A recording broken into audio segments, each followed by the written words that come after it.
Mga kwentong pambata ng mga Ingles. Ang walang hanggang paglalakbay. Ang buhay ay isang paglalakbay. Una nagsisimula sa isang hakbang. At nagpapatuloy ito sa libo-libong emosyonal na milya, dumaraan sa tagumpay at kabiguan at patungo sa hindi maiiwasan.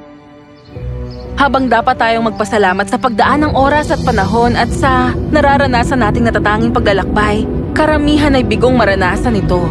Habang patuloy tayong nahahadlangan ng mga balakid at pinipilit gawin ang mga bagay na gusto natin para mamaya. Madalas, ang mamaya na ay nagiging huli na.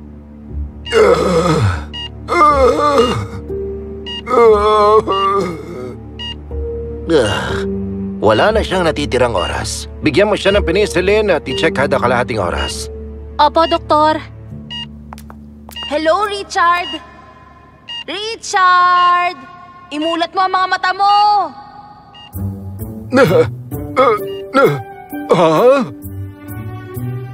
Ikaw? Kilala kita? Nakita na kita dati eh. Ako ang iyong batang sarili. Noong ikaw ay 5 taong gulang pa lang. Huwag kang matakot. Narito ako para dalhin ka sa paglalakbay. Isang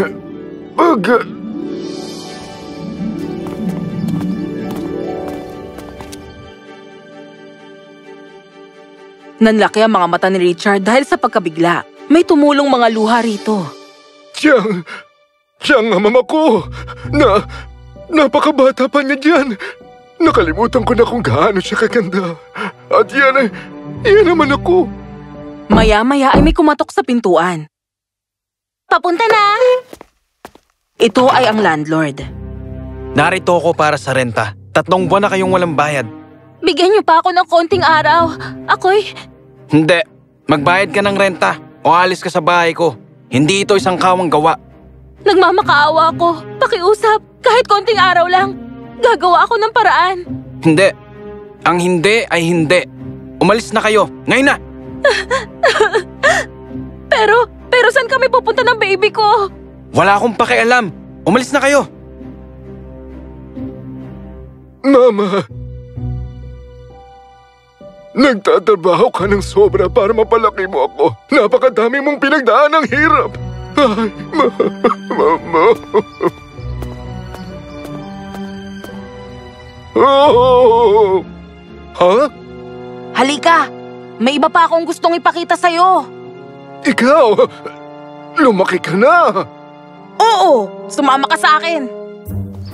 Nakita ni Richard ang sarili niya sa isang parke. Alam ko ang lugar na ito. Ito ay... Teka, ako yung naglalaro ng basketball sa banda roon. Wow! Tingnan mo ako! Napakabata at napakasigla. Punong-puno ng buhay. Nakatayo roon si Richard habang pinapanood ang 9 na taong gulang niyang sarili na hindi maipasok ang bola sa ring. Ganito yan ginagawa!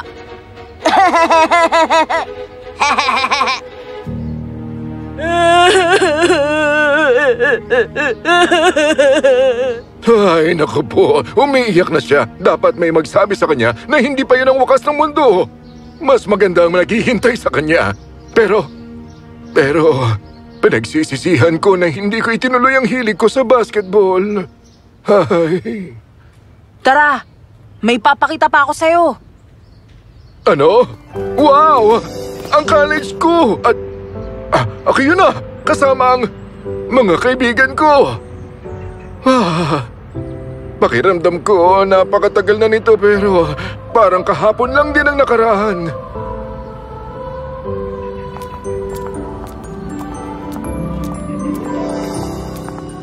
Kailangan mo siyang kausapin ngayon. Kailangan mong ipaalam ang nararamdaman mo sa kanya. Hindi ko alam. Ibig ko sabihin, basta, pumunta ka na. Si Debbie yun!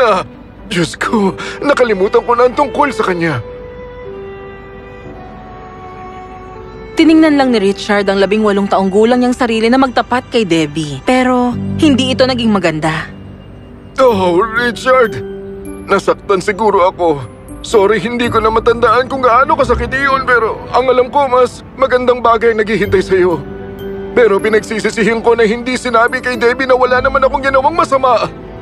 Wala siyang rason para insultuhin niya ako ng ganoon. Nagtapat lang naman ako ng nararamdaman ko. Tara, kailangan na nating umalis. Oo, okay.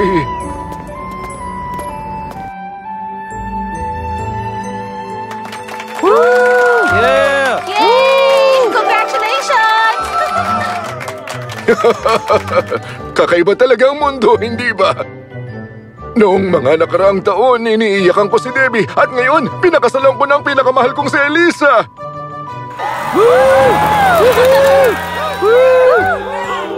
Naalala kong ganitong pakiramdam. Ang pakiramdam ng buo ka. Tingnan mo ako, tayo, napakasaya natin. Totoo nga. Ikinalulungkot ko, pero hindi na kailanman magkakaanak ang inyong asawa. Hindi! Pasensya na.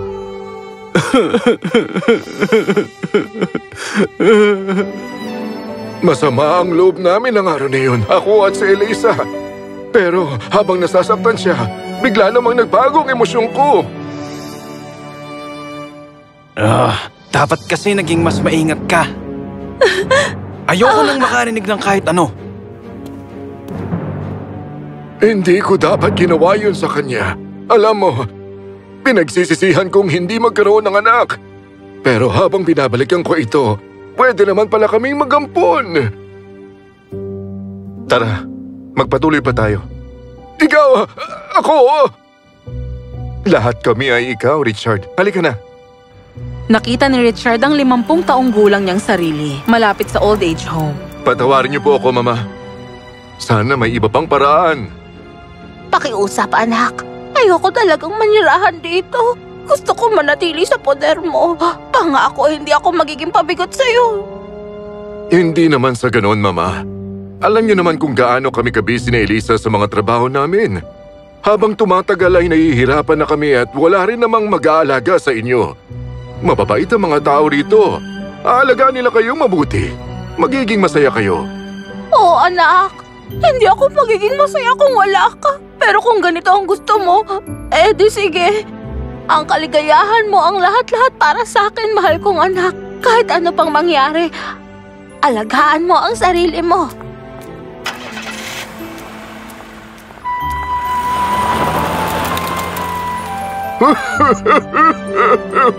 Hindi. Anong nagawa ko? Ang mama ko! Siya na nagluwal sa akin at buong buhay na naghirap para mabigyan ako ng magandang buhay. Iniwan ko siya kung kailan. Kailangan niya ako. Ito ang pinaka-pinagsisisihan ko sa buhay ko. Hindi ko dapat ginawa yun. Patawarin niyo ako, Mama. Patawarin niyo po ako. Tayo na. May huli pa tayong pupuntahan ngayon. Ikinalulungkot ko, Ginoo. Pero wala na siya. Hindi! Elisa! Sinisisi ko siya dahil hindi niya ako mabigyan ng tagapagbana. Nagsisisi ako na hindi ko nasabi sa kanyang hindi niya kasalanan kung bakit wala kaming anak. Pinagsisisihan ko rin na hindi ko nasabi sa kanya kung gaano ko siya kamahal. Sa huling pagkakataon. Ikaw! Ngayon, pagod na ako sa paglilibot sa iyo, Richard. Oras na para bumalik tayo. Nang nagising si Richard, umiyak siya ng malakas kung saan ang buong buhay niya, ang nakalimutang nakaraan, ay nasa harap niya. Ano bang nagawa ko? Punong-puno ako ng pagsisisi. Sana maayos ko pa ang lahat pero huli na ang lahat. Hindi pa. May oras ka pa para itama ang iyong karma. Sa maikling panahon, may magagawa ka pang sobrang mahalaga. Anong ibig mo sabihin? Lahat ng iyong yaman, ang kayamanang iiwan mo sa mundong ito. Para kanino? Para sa mga kamag-anak mo? Magagamit mo yan sa tamang paraan para masiguro mong maitatama mo ang iyong karma. I-donate mo ang pera mo sa bahay ampunan kung saan makakatulong ito sa pagpapalaki ng mga ulilang bata. Para balang araw, ang isa pang Richard ay hindi na matutulad ang kapalaran gaya ng sayo na maraming panghihinayang. Nang sandaling yun, kuminang ang mga mata ni Richard dahil naintindihan niya ang sinasabi ng konsensya niya. Ano ang susunod? Bueno, kinausap ni Richard ang mga doktor at nagpatawag siya ng mga abogado. Gusto kong gumawa ng aking will. Ito ang aking huling hiling. Sinabi ni Richard kung ano ang gusto niyang mangyari sa kanyang will at hindi nagtagal nagawa na ito. Habang may mga luha ng kaligayahan ang pumatak sa mga pisngi niya, pinirmahan niya ang kanyang will. Salamat. Hindi, salamat sa'yo. Napakabuti mong tao. Ipamamana mo ang kayamanan mo para sa ikabubuti ng mga bata sa bahay ampunan. Saludo ako sa'yo. Pagpalain ka ng Diyos. Tapos umalis na ang mga abogado. Makikita ang mga luha sa mga mata ni Richard. Sumilip siya sa kanan niya para tingnan ang konsensya niyang nakangiti at nakatayo ron. Salamat sa iyo. Gumaan ang pakiramdam ko. Bakit hindi ko ito ginawa dati pa? Ito ang pagtatama ng karma. Dahil ikaw ay sobrang nakontento na. Nabuhay ka na lang ng mag-isa. Tama ka nga. Salamat ulit. Ngayon sobrang gaan na ng pakiramdam ko. Mabuti naman. Lumipad na tayo! At nang sandaling yon, ang wave sa electrocardiogram screen ay naging tuwid na. Pinuntahan agad siya ng mga doktor at nurse, pero wala na siya.